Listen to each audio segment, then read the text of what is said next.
We have a number of applicants for the vacant seat on the Sequim City Council, vacated when Dennis Smith resigned. And we welcome each of those applicants to the forum tonight. It's a question and answer time. It's a time to get to know each of the applicants. And I want to start first of all by saying thank you to each of the applicants for stepping forward to serve on the City Council. It's a lot of work and we appreciate that. And so you're stepping up to take responsibility for the governance of our city is an important civic duty, and we thank you again. Just a few ground rules. I'm going to follow the same kind of ground rules I've followed before in meetings of this kind. We are going to be civil with each other, polite, respectful, and courteous. We're going to assume good intentions on the part of everybody. I'd like everybody to listen to really understand. And if you don't quite grasp something that somebody has said, one of the applicants that is, then ask for clarification, and that's fine. Think things through as people are talking, especially the applicants are talking. Again, ask for clarification and explore opportunities. That's what we're here for tonight. And the most important opportunity is to get to know these applicants and how they are going to serve us as members of the Sequim City Council. So to start off, what I'd like to do is invite each of the applicants, and if you could raise your hand, all of you applicants at this point, that would be great. And we'll start off, raise your hand with the little button down at the bottom there. Raise your Zoom hand, that is. There we go. Okay. And I'm going to just probably start off the top of the screen and go across. I'd like each of the applicants to just take a minute, two at the most, introduce yourselves and give a very brief discussion about why you're seeking this position and what you see as your role as a city council member on the Sequim City Council. So with that, right at the top of my screen anyway, and I think the first to raise her hand was Vicki Lowe. Over to you, ma'am. Thank you, Ken. Good evening. My name is Vicki Lowe, and I am a lifelong resident of Sequim. I have some really deep roots here. My mother's family immigrated here in the early 1900s, my great-grandma. And my father's family is Jamestown Slalom, so they've been here for a lot longer than that. Like I said, I grew up here. I've watched Sequim change over the years. I actually started having children when I was still in high school, so I never left. I raised my kids here, and now my grandkids are being raised here. And I've never really thought that I was old enough to be on city council. and then also I have a very busy job, and so when I've thought about it in the past, I just really thought I couldn't do it time-wise. My kids are all grown now. Since COVID, I realized that I can do my entire job from my house. So, being out of town isn't a problem. But I really see the thing that I can bring to the council that's missing is my 25 years of experience working in Indian health delivery system, but also healthcare and human services. There's a lot of people who are really strong business, small business owners, but I think the piece that's really missing is that health and human services side, and that really, that part of our community that is maybe a little more marginalized and needs to get a voice on our council, and that's why I've applied. Thank you. Thanks, Vicki. Appreciate that. Daryl, welcome. Hello, everyone. You hear me okay? Perfect. All right. My name is Daryl Ness. I've only been in Sequim a year. That'll be March this year, but I've lived in the Seattle, Vancouver area, so we always visited this area and always loved it, and excited about being a part of the community. My experience comes, I worked on a railroad almost all my life. Started out in union jobs for the first 13 years, and And the next 24 years with Burlington Northern Santa Fe Railroad was in management. Got to live all over the country. Got to see how different, all kinds of different environments, and got to utilize my expertise in management skills from all over the place. When I retired, I was in Seattle, Washington, and after that, I lived down in the Vancouver, Washington area, where I worked as a chief operating officer for a small short line railroad, and I just retired in May of 2020. I'm married, been married for 44 years this coming May. 2 kids, and they're both near us here, one in Vancouver and one in Seattle. So just excited to be here in Sequim, and I thought some of the management skills that I've got to utilize over the years might be helpful to the Sequim City Council. All right, excellent, thank you. Lowell. You're on mute, Lowell. We can't hear you. Now I'm not off of mute. My name is There you Lowell Rathbun. I'm a retired engineer. I last engineered in Portland, Oregon, 20 years with Tektronix. I'm a Montana guy. I came to Sequim about 2.5 years ago, going on 3. I was pretty uninterested in Sequim politics until the Met Clinic thing came along. And I went to the city council meeting, and I sat through the Met Clinic comments, but then I stayed for the rest of the city council meeting, and I realized there's a city going on here. And I've got really interested in what was going on in the city, and have been interested ever since. This is my 3rd attempt at trying to get into an appointed seat. I won't say much beyond that, but I have noticed several things. One of them is there is a real housing problem here. I think the city could take more aggressive actions to create affordable housing, especially for our younger families and lower income people. The second issue that really bothers me a lot is that there is human services needs here in this town. And right now I'm currently concerned about how many people in the COVID-19 emergency are looking at being evicted when this moratorium goes over. And so I really would like the city to do something about that. And the third thing, of course, is I would like to see some civil government return to Sequim. I was just shocked at the first 2 city council meetings that I sat through.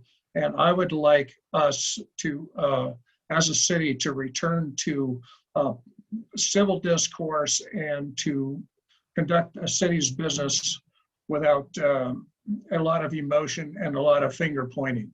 So that's why I'm right. All right, thank you, Lowell. Okay, Rachel. Hi, everybody. Sorry if you hear some kids in the background. My name is Rachel Anderson, and I lived in Sequim since I was born in 1990 to 2000. I think it was 2009 when I moved away for a couple years, met the love of my life, had some babies, did the mom thing. I ended up getting an associate's in accounting. I am now getting my associate's in business administration, and I hope to apply for the bachelor's in applied management program at Peninsula College. I'm pretty excited for that. And let's see, what else? I am the chair. I think this is my 3rd year now as chairperson to Head Start's Policy Council. I also serve on the OLI-CAP board, and I am also a board member of Sequim Education Foundation, which gives teaching grants and scholarships. I was recently chosen to be a parent ambassador by the Washington State Association of Head Start. So it's like a year-long training program where we learn legislative advocacy and communications, and we try and teach other parents. And I applied for city council because I don't feel like young families and low income people are truly represented. And I would really like to be a voice for them. Thank you. All right. Thanks, Rachel. Kathy. You're on mute, Kathy. How's this? Can you hear There me? we go. Perfect. My name is Kathy Downer, and I am applying to be appointed to the Sequim City Council. My background is I have been a nurse for 43 years. I ran for office in a city of 14,000 people, and I was the only new person on council that year. I beat the incumbent. I retired from nursing the day after I got sworn in on city council. So I devoted my time to council. I had served 3 two-year terms. While I was on council, I was the chairperson of the streets department, and I was a member of the water and sewer and the, I don't remember what else, but it was very time consuming. It was a good 20 hours a week, and I enjoyed it very much. We were not all the same party. We had the majority, but we were not all the same party. And we got a lot done. Thank you. All right. Excellent. Janine. Hi there. My name is Janine Bochardi. I've been a Sequim resident for about 6 years. I currently work for the University of Hawaii as a data engineer. I've been in IT for about 35 years, but the last, more than a decade, my concentration has been on the education space, and specifically in equity in education.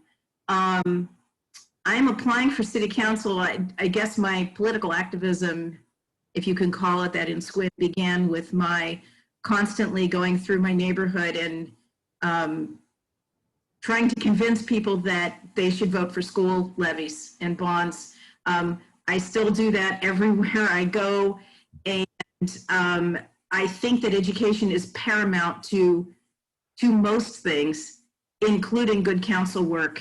I think that very often decisions that are made with the utmost of education and learning about the background are better decisions than ones that are made emotionally and through guts. And I am probably retiring for good this year, and I'm consistently make it my goal to educate people wherever I go on anything, including our form of government and what's going on in our city. So that's where I'm coming from. All right. Thank you. I assume that we have got everybody who's actually an applicant has already had a chance to introduce themselves. Is there anybody that we've missed? All right. Well, let's see, that's 2, 4, 6 people. And before we actually start off with the questions, if I didn't mention this at the outset, the session is being recorded. It will be posted on YouTube, and the recording will be sent to the City Council so that they have the input from tonight's session and next week's session to take into consideration when they actually go through the interview process for selecting the applicant to fill Dennis Smith's seat. So with that in mind, as kind of the moderator of tonight's activities, I am going to take advantage of the traditional thing that a moderator does, and that's start off the questioning. And I think the one question that comes to my mind is, how do each of you view our form of city government? As you know, we have a council manager form of government where the city manager is the executive and actually is responsible for running the city.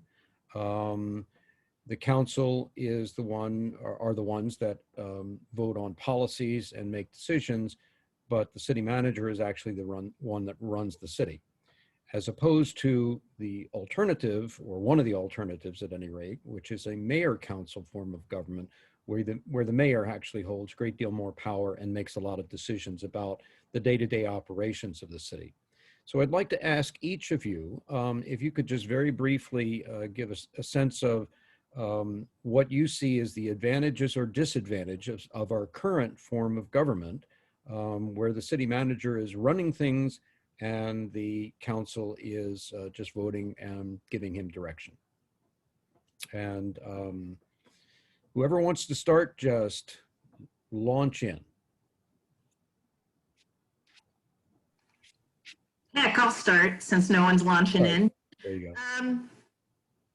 Well, the difference that I see between our council manager form of government and a mayor council form is that our form of government is set up specifically to avoid the council sort of taking over the city and making decisions that aren't in the best interest of the city. The idea is that the council itself listens to city staff, starting with the city manager and then all of the people who report to him or her, in order to make the best decisions. And often those decisions and even motions are recommended by city staff if you look at the agendas for our council meetings. The mayor himself is necessarily doesn't necessarily have much more power than any of the individual council members, except in times of emergency and the fact that he sets the agenda for the meetings. And there's a reason for that. And again, it's so that the city is mostly run by the city manager and his or her staff. And those are people who have experience in education in running a city. I think it's really advantageous in a small town such as ours, where we probably don't have 7 council members who have the vast amount of education and specific education in public policy and things that are necessary for running a city. Okay. Kathy. Yes, I think that I don't have a problem with this form of government. It's different than where I came from. Everyone was elected: the treasurer, the auditor, the law director, the mayor. But we had a strong council and a weak mayor. Our mayor was not allowed to vote. He could veto, and he did it once, and that was the property code, which was a surprise to me, but people were very unhappy with it in town. But I would like to see the council be council driven. And you really do need the input of the city employees, because they're the ones in the trenches. They know what equipment they need. They know the timeline for the projects. Many things. Sometimes it's engineering driven in some cities. Sometimes it's council driven. Sometimes it's employee driven. I think if you have an invaluable city manager like we did with Mr. Bush, that we don't know how lucky we were when we had him. Thank you. Okay. Daryl.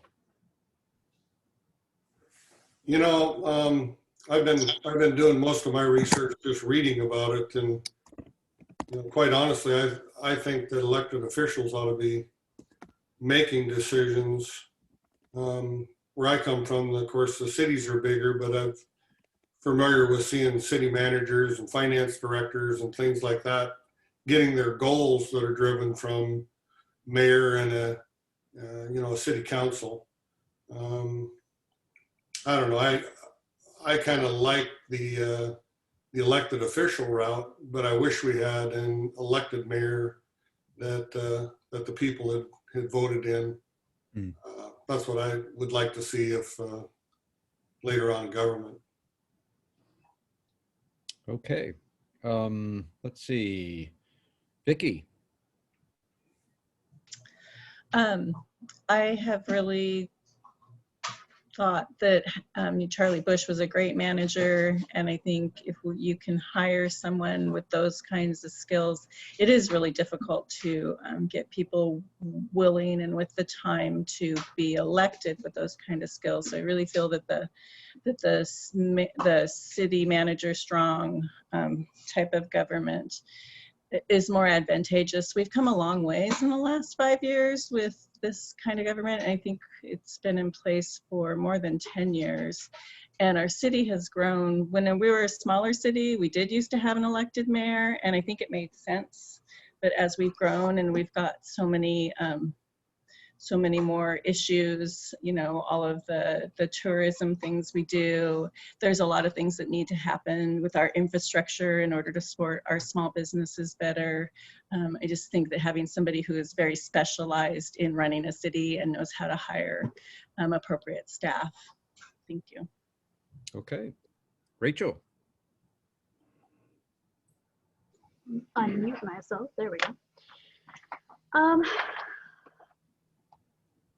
I think I'll start off by saying that city staff is extremely knowledgeable and they have backgrounds in what they specialize in, right? And I think it's important that the council is more advisory and that they listen to the city staff input. I also think that the role of city council is more to represent constituents and ask any questions that constituents might have on any particular item on the agenda, anything that comes up. And yeah. Okay. Let's see. Lowell.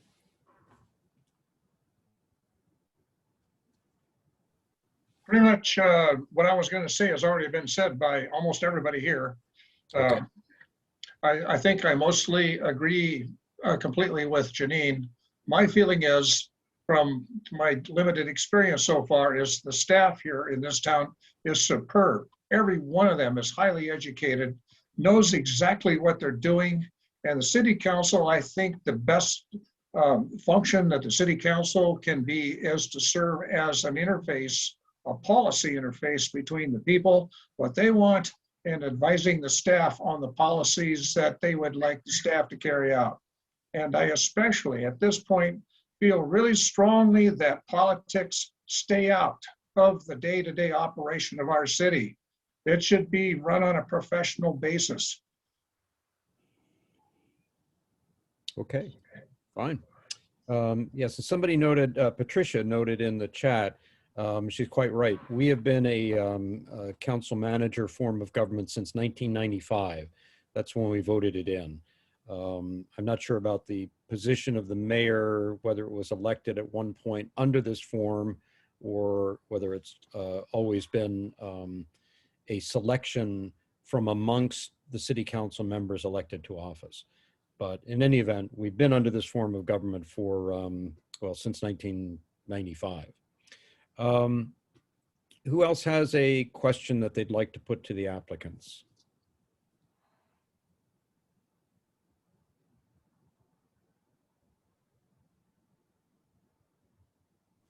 Some have come up in chat. Ken, can you check the chat and see? Yes, I was just going to say, you have put your questions in chat, that's fine, and I'll read them. Mike Flynn was one of the first ones to put one on, and he was wondering what the applicant's sense of is, let me scroll back up to that actual question, Mike, although you can answer it. Yeah, let me go ahead and ask. I would like to know from each of the applicants, how you think about the criteria for hiring a city manager, because that's going to be obviously an important role that is going to take place soon.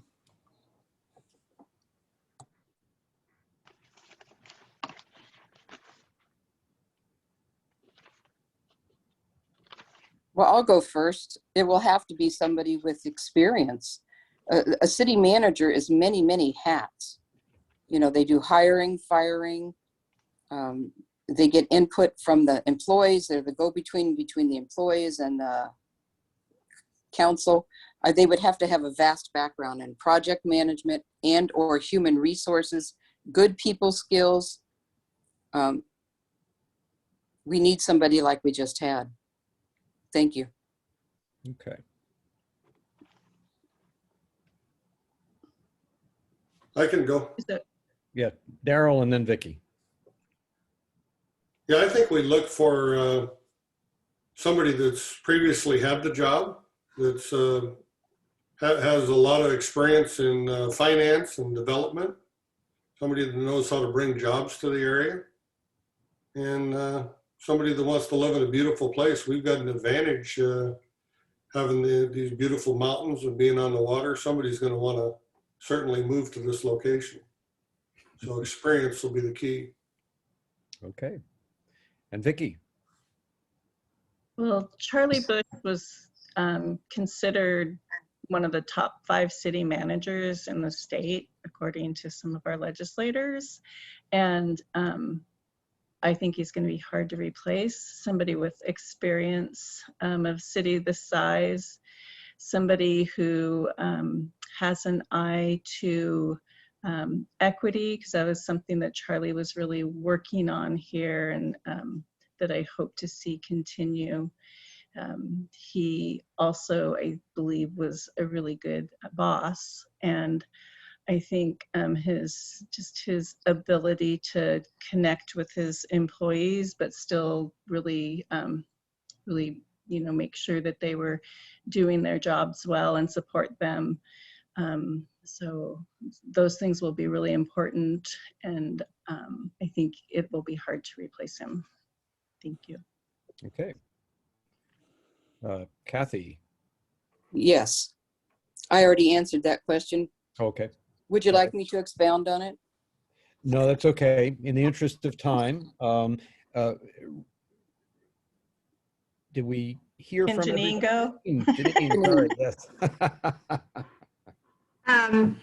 I think one thing I'd like to add to what everyone's already said is a city manager should have a good grasp and ability in the area of public policy, not just for the city that they are managing, but also, moving up in the chain, so to speak. We are one town in Clallam County. We work very closely with other cities in Clallam County. So there's that aspect of it, being able to work with the other cities in our county, but also being able to make forays into talking policy with the state in general, being an advocate for our city with Washington State. And that's where public policy experience and education really comes into play. It's being your team, but also being a really good player in the statewide team of other managers. Okay. I know Chris has her hand raised. She's going to ask a question. Have we heard from all the candidates on this issue? I think we have. Rachel. Thank you. Haven't heard from me yet. Okay. All right. In my years at Head Start, I've been able to have the awesome opportunity of sitting in on a lot of interviews. And when we're looking into hiring teachers or teacher aides, we always go for, if they have experience and what are some of their accomplishments within the classroom. And I think that I would be kind of guided by the same criteria. So what would the potential city managers' accomplishments be, and how much experience do they have? I'd also wonder what their people skills are like, and if they can work really, really well as a team, since that's really crucial, if they can communicate well.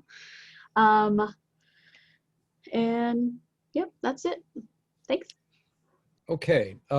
We have Chris first, and then Donna McLean after that. And if I could ask, let's see, it's Kathy, Vicky, and Daryl, if you could lower your hands. I know Karen's had her hand up for a bit too, but I want to get to Chris and Donna first. Okay. So Thank Chris. you, Ken. My question is more of an issue than a question, but I'm interested in hearing the applicants' responses. Looking at the composition of the membership of the current city council and remembering from several years ago, at least, that the member-elected mayor was a woman, Laura Dubois. I am wondering why there aren't more women on the city council.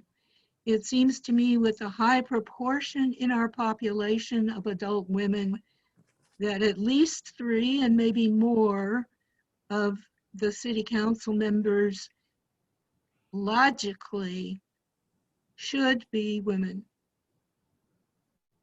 Okay, That's all. all right. Karen?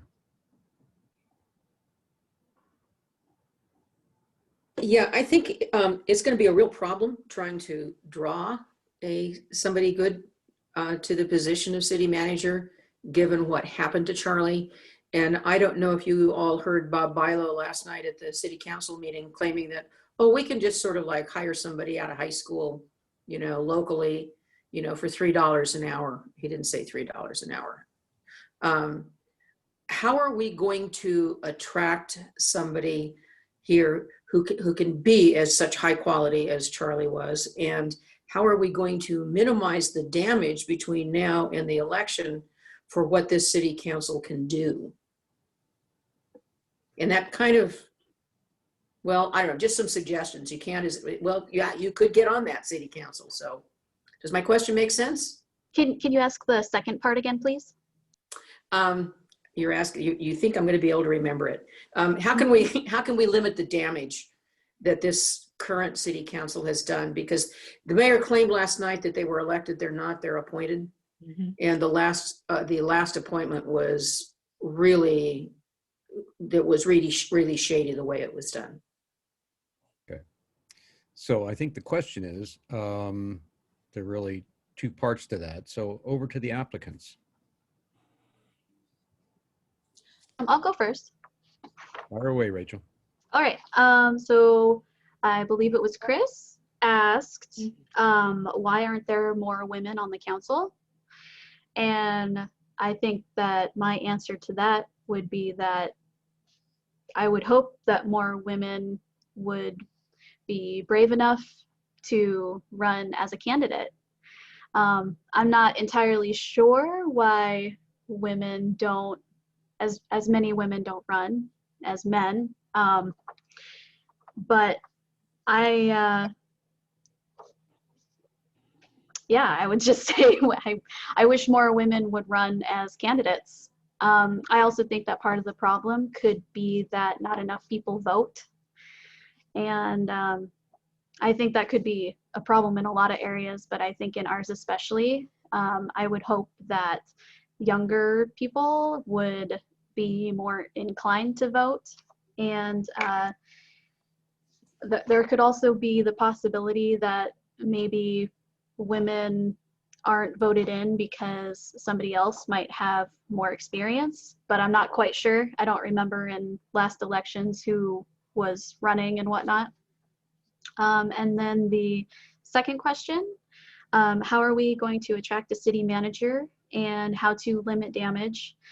I could only hope that we can attract a city manager by being more honest and transparent.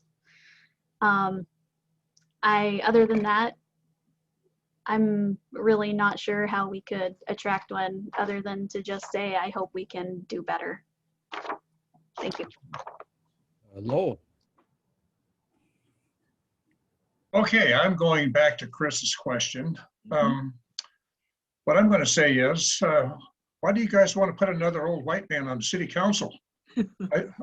I think you need there are 3 very well-qualified women who are applying for this position right now.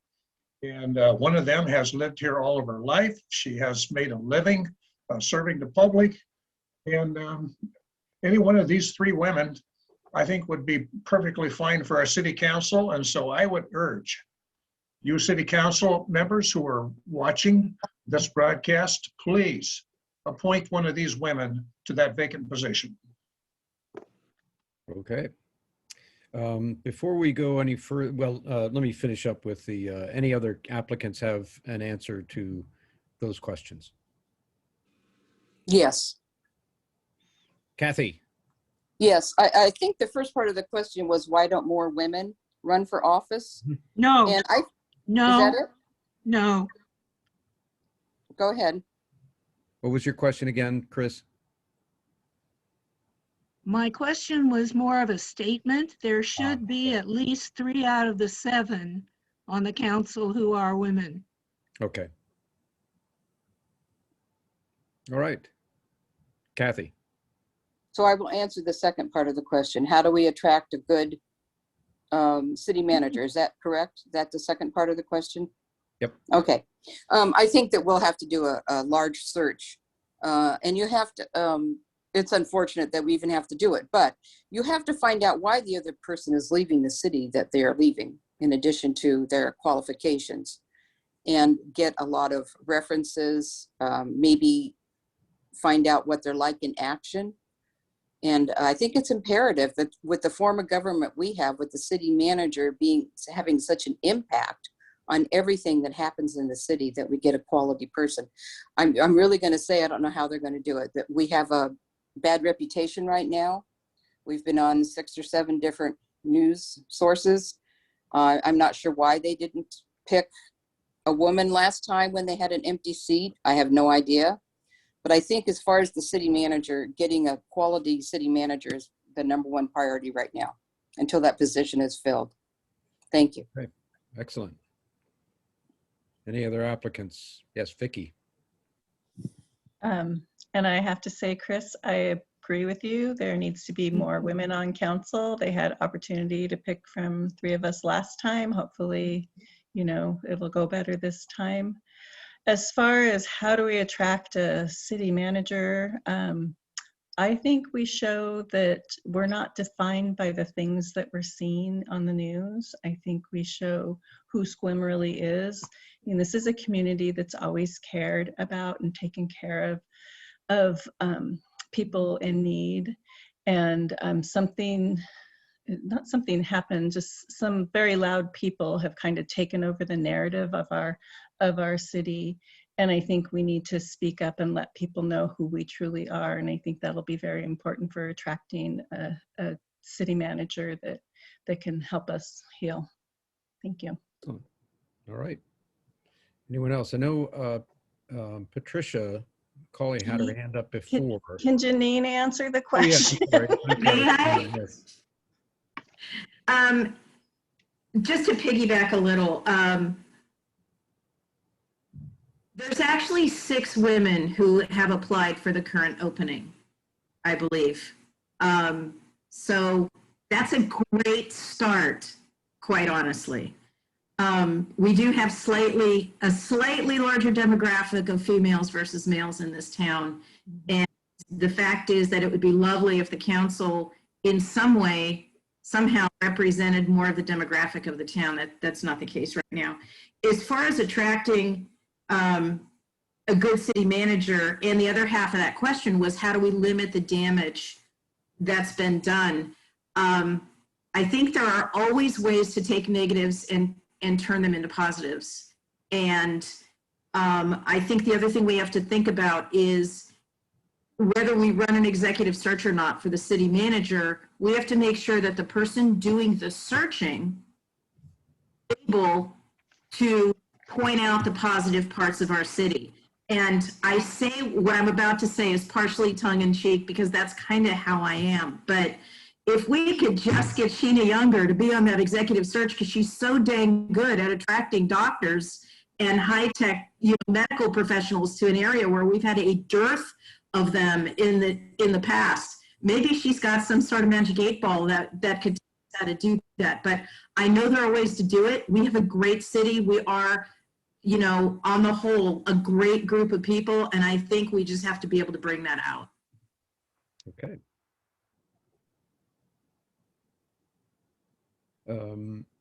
Patricia had her hand up a long time ago, but I noticed that you had made your comment in the chat. Did you want to say something else? No, I'm just listening. Thank you. Okay, cool. Donna McLean and then Tim Wheeler. Hi, I'm Donna.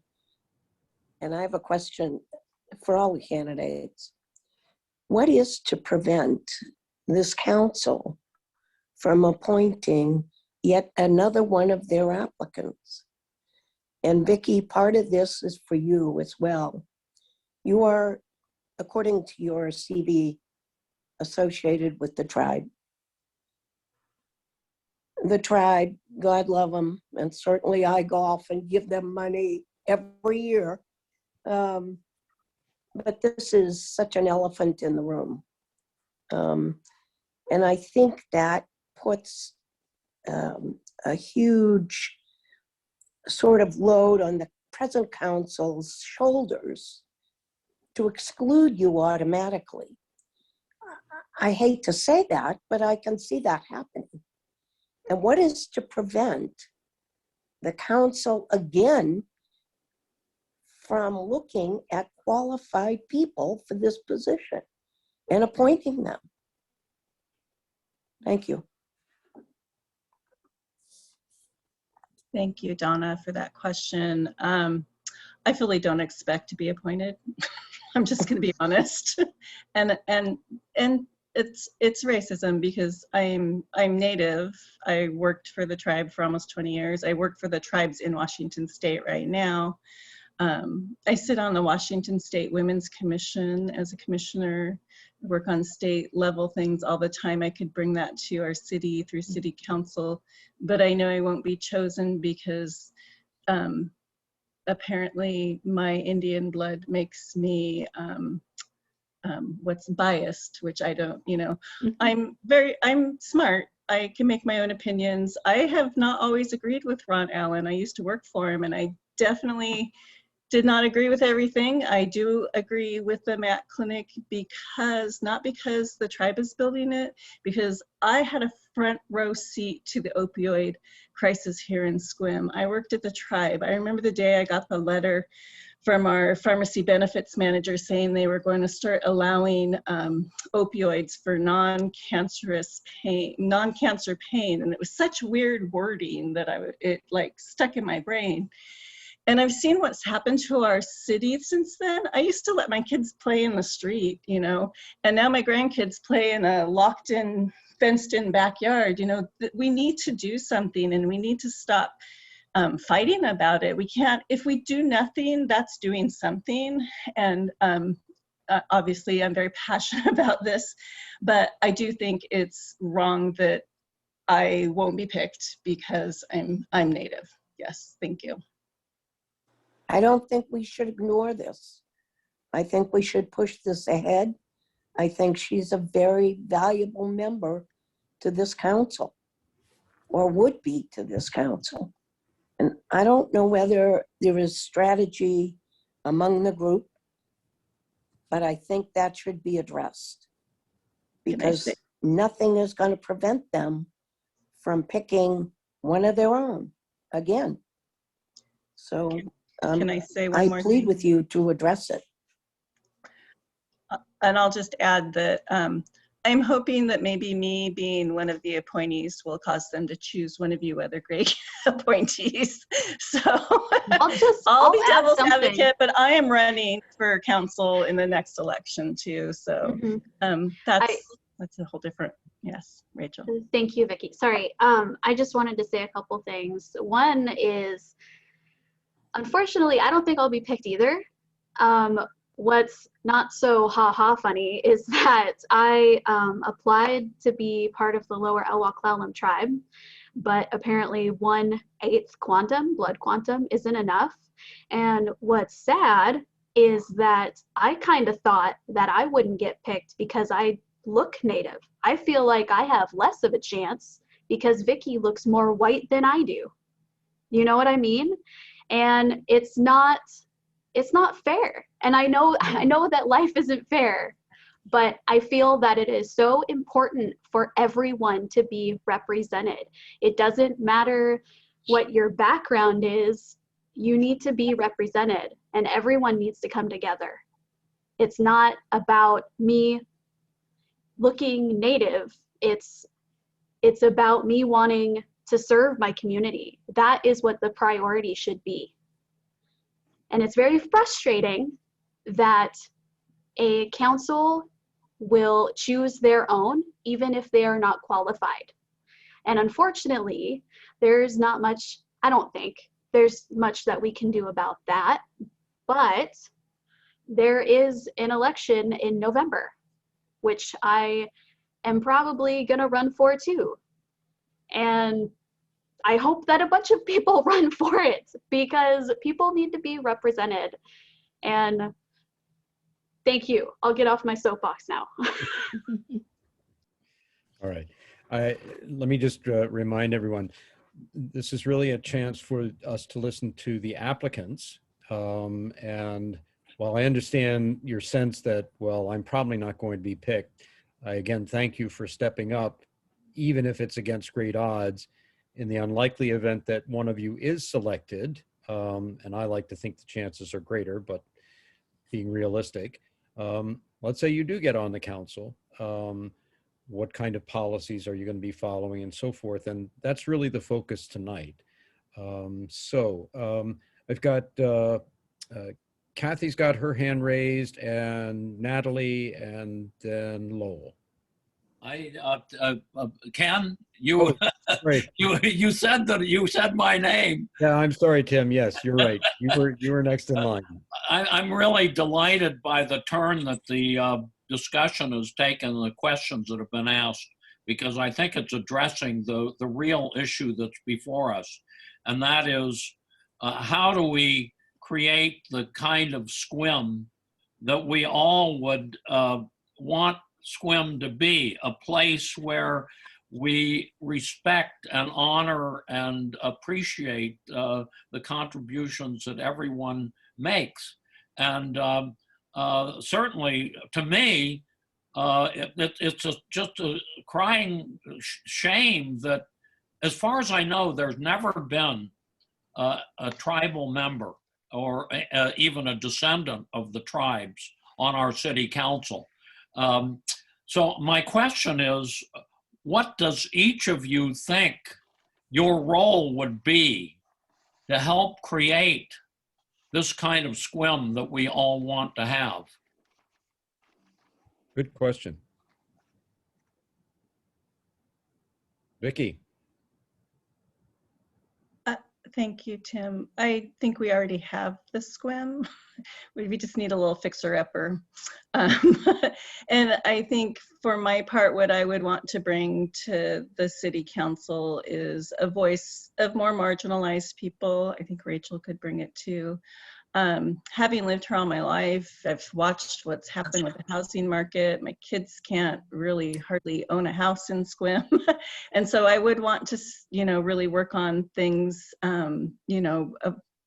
affordable housing. I think they called it workforce housing the other day, and support of jobs for people who are raising families. We can't have doctors and teachers here if we don't have houses that they can afford to live in. So I think those are some of the real issues that will help bring some of that diversity and voice back to our cities, making sure that we still have a place for our middle class here.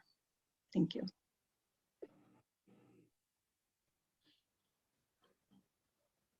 I'll jump in since nobody else is. I think the other thing that any of us hopefully would lend to the city council to move things forward is an evidence-based decision-making methodology. I understand that a lot of this is based on my background. I'm a 1-0 person, and data exists for a reason, and decisions should be based on evidence. And the other thing, hopefully, would be acting as an example that I understand the difference between agreement and consensus.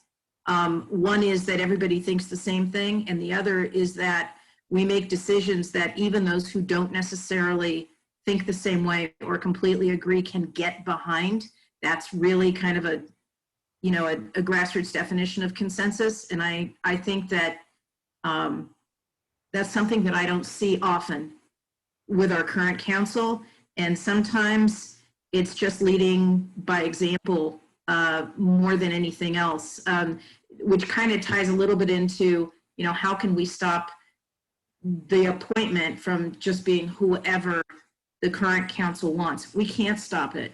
But look at this screen. There are 3 screens full of people on this Zoom call that I'm looking at. I cannot possibly see them all at the same time. What a huge difference from last October, the last appointment process, when I don't know how many people actually tuned into the council meeting where they were doing the interviews, and the appointment process prior to that Lowell was involved with and I was not.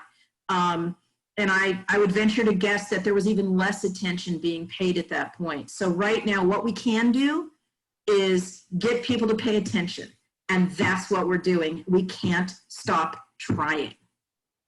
Okay, just an administrative note. I think technically we've got 10 minutes or so, 9 minutes left in the session. But I believe with my Zoom license, at any rate, it doesn't automatically cut off at an hour. So we can go a little bit longer and make sure that everybody gets a chance to ask a question. Before we give the applicants, the other applicants, a chance to answer that question, Natalie has had her hand up for a long time. I want to just see if she has a question to ask. Natalie. Okay, so I'm just hopping on with the video, hoping that this is working. I know you can hear me. There we go. Yep. Really quickly, so the question that I have, I commend all the women that are on here, and I really hope and encourage all of you to run in November.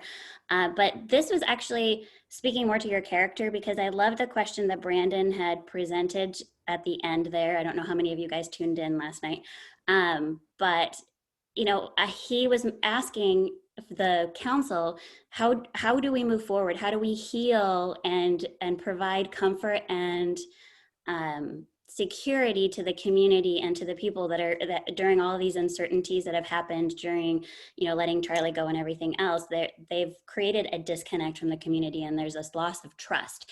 And there was this question that was presented by Brandon of, how do we build that trust back up from the community in us as a council?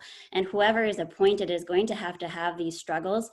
So you, as these upcoming appointees, how would you answer the question? How would you move forward to build the trust for the community in you as a council member to represent them, and also to move forward through this so that they can look up to the council and trust that you're making the best decisions on their behalf? Okay. It's a nice add to the previous question. So, Daryl, we haven't heard from you. Well, first of all, I think we go out and find the best applicant we can to replace Mr. Bush. And how we do that is the beauty of our area. It's a retirement area. It's a place that somebody would like to come and retire sometime in the future. And getting here early would be an advantage. And I think that's how we draw somebody in to replace Mr. Bush. I think the decisions we make in the city council really have to be what do the people want here. I think we've got to reach out and talk to our people, and we've got to meet in the middle somewhere. I think the people have to make the decision, and I think the council's got to represent the people. Okay. Kathy. Can you hear me? Yep, sure can. Okay. I think a council person has to have input from the people that they represent.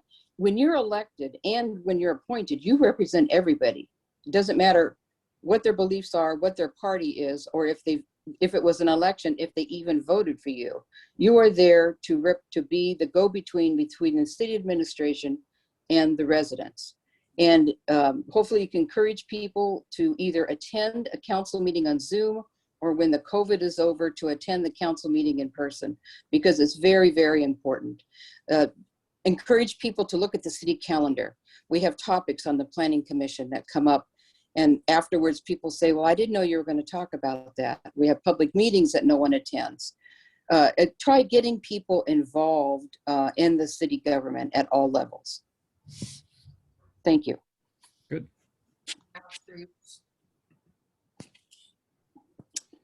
Lowell.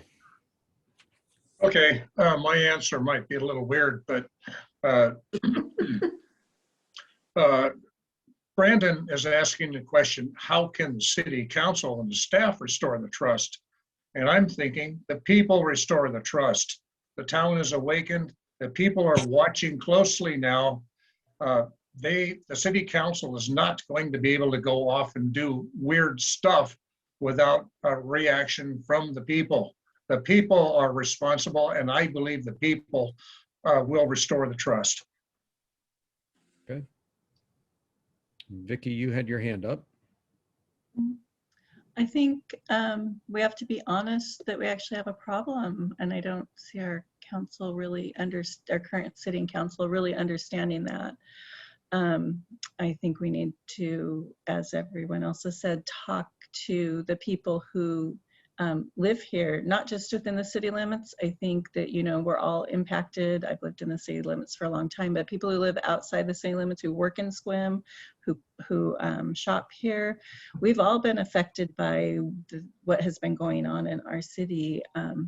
I am working with some other community members and the city staff to have some community conversations next month and really bring in those voices that we're not hearing, because the way that the government works a lot is it's set up for the people with the most power and the most voice to give their voice to it. But we really need to be digging down deep and hearing the voices of those people who are working at night and can't attend a meeting, who, you know, are raising their kids and trying to figure out how to do Common Core math. Oh my gosh. So I think we need to find more ways to really dig into our community and get those voices heard too. And I think once we do that, we'll be able to know what we should be doing as a city and as a council. Thank you. Okay, excellent. We are running up on 3 minutes. We can continue though, I think, after that, if everybody is in mind to, particularly the applicants. And be right back. When we do finally close the meeting, do remember that we have a follow-on applicants forum next week, the 9th, not the 9th, the 16th, at the same time. So we'll have a chance to convene again. And if you haven't gotten your question asked or answered, tune in again next week and put it up again. Karen, I know you've had your hand up for a while. Yeah, I just want to say that something for people to keep in mind is that this is going to be being recorded and will be sent to the city council members. But it's important for you to write the city council members and let them know what you think about what you've heard here tonight, what you'd like to see them do. We have a huge problem with the city council only listening to people that they want to listen to. And I will tell you that the mayor bragged at the Sequim 101 class about what a talented and diverse council this was. So they need a lot of education. All right. That's a statement. Anybody can react to it if they want to, but it's not a question. I'll answer those questions that people asked before I hadn't had a chance to answer them, if you will allow me. Yep. Okay. One of the questions was, how do we create a Sequim that we want to live in? How do we create a Sequim that we want it to be? And my answer to that is being honest and upfront and transparent right out the door. I've tried to live my life that way. And sometimes it doesn't make as many friends because people don't like hearing the truth. But I feel that, especially if you're representing other people and serving your community, it's really important to be open and honest. Oh, sorry about that. It's bedtime for the kids. Sorry. So to me, it's really important to be open and honest. And as far as council members building up trust again, I'm not sure how many chances the people are going to give them. I would hope that maybe they would be gracious enough to give us another chance if somebody else is appointed. But if not, there are elections in November. So here.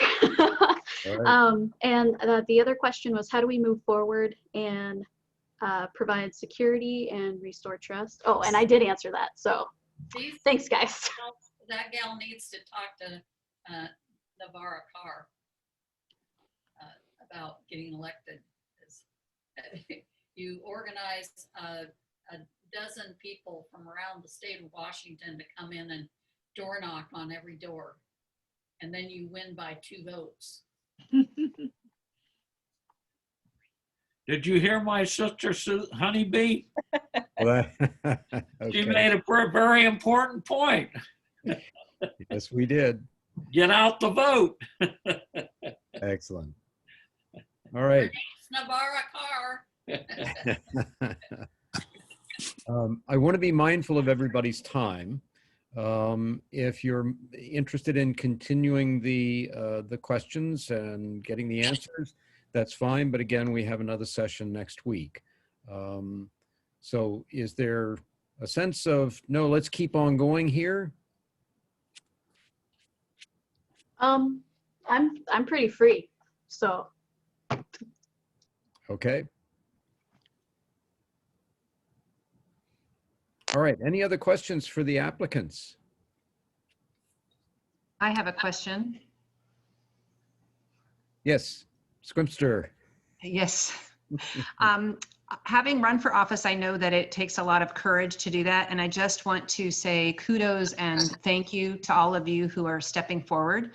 Whether you're appointed to this position or you run again in the fall, just know that your time and effort is very much appreciated. So never forget that.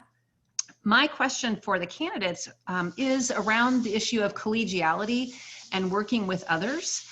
As you know, as a city council person, you're not working independently. You are working as a member of a group. And so can you speak to working as a team to accomplish some common goals, particularly if there are folks that you're working with that you might not see eye to eye? Thank you. Good question. Kathy, you had your hand up earlier, so. Well, what I wanted to say was I can stay because I can't come next week because I have planning commission. Oh. But it's not that hard to work with other people across the aisle at all. I mean, there are 7 votes, you have people that don't find out, don't do their research before they come to a meeting, and you can tell, but then they're the ones that are out of luck. You're not really allowed to contact people and say, I think you should vote for this or not vote for that. We had meetings during the day. We only voted in the evening, 2 nights a week, 2 nights a month. Here they don't do that. They have 1 hour of, if they need to talk about something, 1 hour before their meeting. So it's a lot less time consuming here, but it's not that easy. I'm sorry, it's not that hard to work with people across the aisle at all. You just have to understand where they're coming from, what their background is, why they feel the way that they do, and answer their questions honestly. I'm talking about fellow council people. Right. Okay, Daryl. Thinking out of the box is really important when you have just a small group, but that small group actually has a lot of other people that live in the city that are depending on the decisions they make. So collaboration is really important. Sometimes we all have to give a little to meet in the middle to get things done and get it done the right way.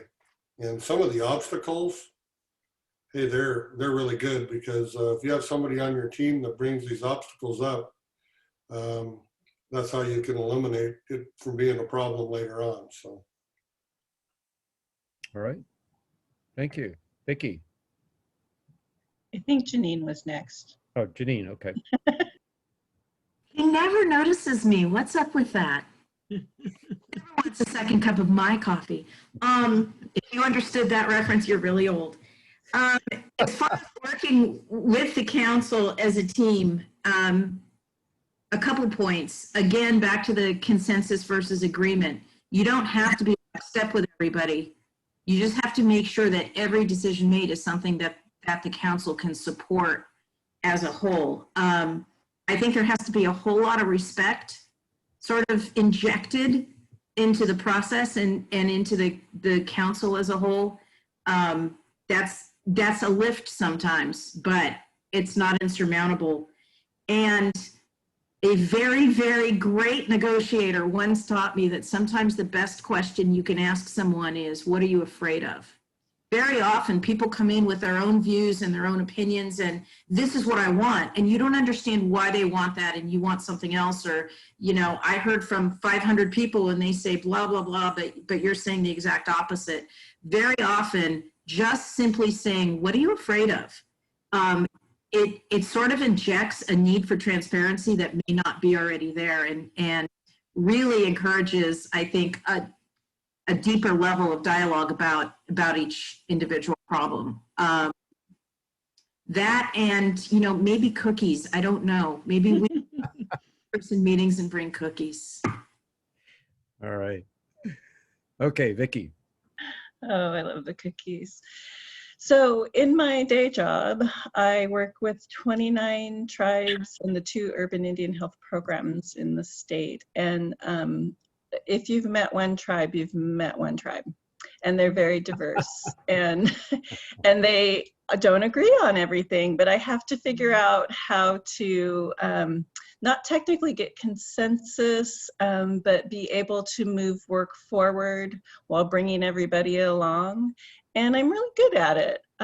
In the past 2 years, we've passed, you know, some big key pieces of state legislation, working with legislators across the aisle. Again, if you stick to facts and you talk, you know, really fact-based to people, it's a lot easier to really come to agreement, or at least come to an understanding about what they're thinking and what you're thinking, where you can work. I know I was a little emotional earlier, but normally I'm not very emotional. I really do, you know, racism does make me emotional.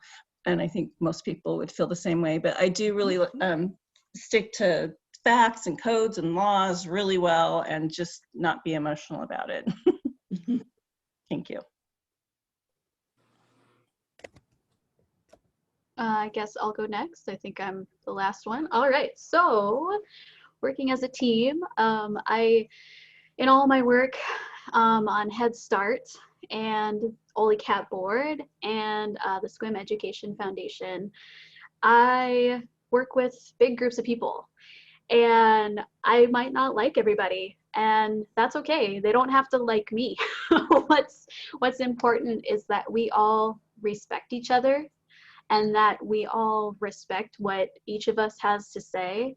But at the end of the day, we are all trying to figure out what's best for everybody. So for instance, in Head Start, we are trying to, you know, find the best interests of children and their families. On the OLICAT board, we're trying to find what are the best interests of people who need us the most. On the Sequim Education Foundation board, we talk about, you know, what teachers need teaching grants or who needs a scholarship the most. And so it's along the lines of we might disagree and we might not like each other, but we need to always work toward the common goal of what's best for the community. Thank you. Okay. Any other applicants have thoughts? All right. Karen, you had your hand up. I did, and I have a question for Vicky, specifically for Vicky. There is a rumor going around that you wrote the grant for the Matt Clinic. Can you speak to that? I should think I'd remember that. A couple of clarifications, unfortunately, about my Indian ancestry is I'm not an enrolled tribal member. I'm a descendant of the Jamestown Slalom tribe. An enrolled tribal member is a political status. I did not write the grant through the state operations budget. I'm not a grant writer. You know, I might be good at talking to people, but I'm not good at writing grants, so don't ask me to do that.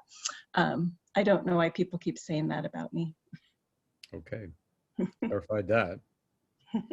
All right, I'm going to suggest that we have a hard stop at 7:15. The audience has begun to drift away, obviously for, have other things to do, and I understand that and appreciate that. But let's say 5 more minutes. And so if anybody else has any questions they'd like to put to the applicants, now's your chance. If not, we could move our hard stop up.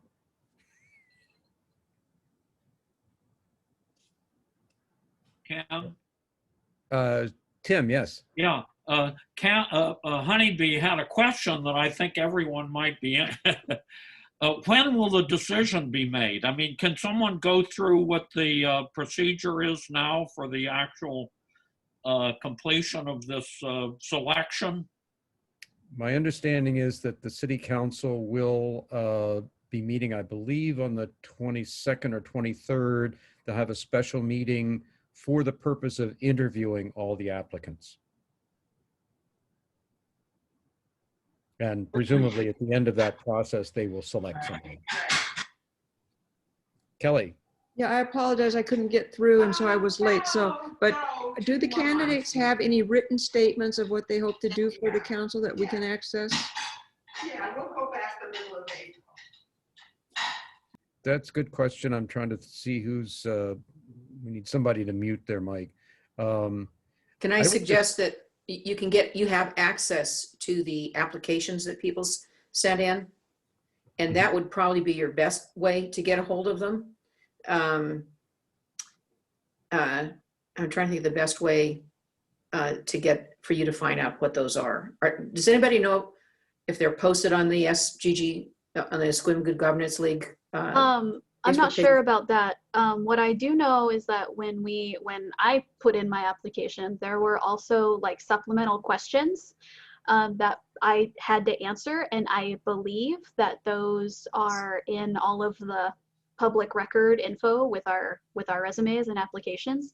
So that might be a really good resource for you. I think one of the questions was something like, what do we hope to accomplish on city council? So that might help you. I'll see if I can get them posted. And I think it's those questions, those supplemental questions that you really want to pay attention to. I will see if I can find a way of getting those posted on either our Facebook page or on our website. And you might ask, Kelly, the city clerk. They're posted online on the city site. Okay, there you go. Thank you very much. All right. Any other questions for our applicants? Linda Milos had her hand up. Yes, I just wanted to, yes, sorry. For all the applicants, what are your views or opinions on having the MAT clinic in Sequim? First on that one, in reality, that decision made through permitting processes and a number of decisions that were made by city staff, not by the council. To be quite frank, my views should have nothing to do with what happens with the MAT clinic in the city of Sequim, because it was never up to the council to make that decision. They went through property purchases that were legal, they went through planning that was legal, and they went through permitting processes that were legal, and none of that was a council-driven decision. It was up to planning commissions, et cetera, et cetera. So how we feel about that shouldn't even come into bearing.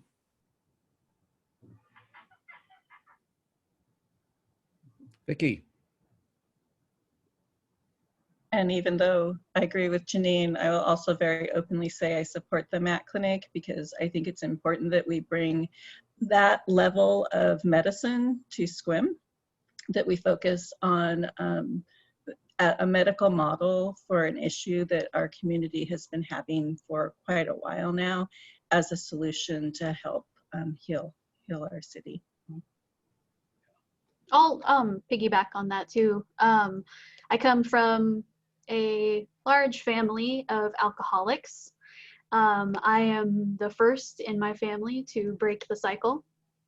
And because of that, thanks guys. Thank you. Thank you so much. I worked really hard. I went to therapy and now I'm kind of a mental health advocate. I think that if more people were given the opportunity, judgment-free, to ask for help when they really need it, I think that maybe people wouldn't be so, what's the word I want to use, divided about it. I think that everybody goes through hardships, and to me, the MAT clinic would be more like a healing center and would really help people struggling. Thank you. All right, thank you. We have technically gone past our hard stop. I do see at least one other question. Virginia White has a question, and you're gonna get the honor of asking the last question tonight, Virginia, so fire away.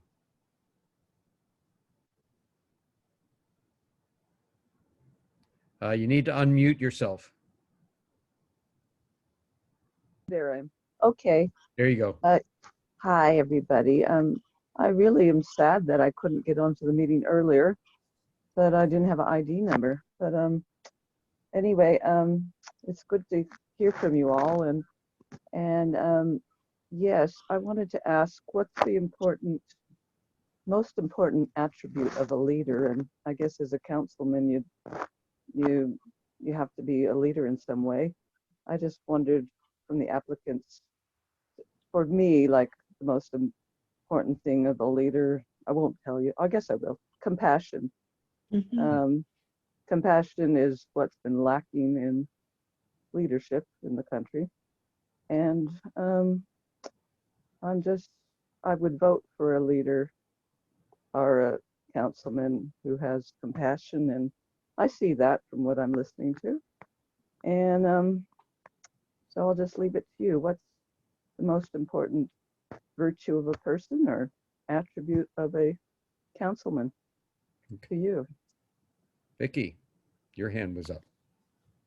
I agree with the compassion. I think the ability to listen and actually hear. And an elder told me one time that we have 2 ears, but just 1 mouth. And that's because we're supposed to listen twice as much as we speak. And I think, we live in a world where people listen to reply. We don't really listen to hear each other. And I think that is really important. There are a lot of people in our community who aren't heard, and we need to be able to get their voice. So I think being able to listen to people. Thank you. Janine. Thank you. Good answer. Janine. You asked for one word. I'll give you just one: integrity. Excellent. Good. Lowell, one word.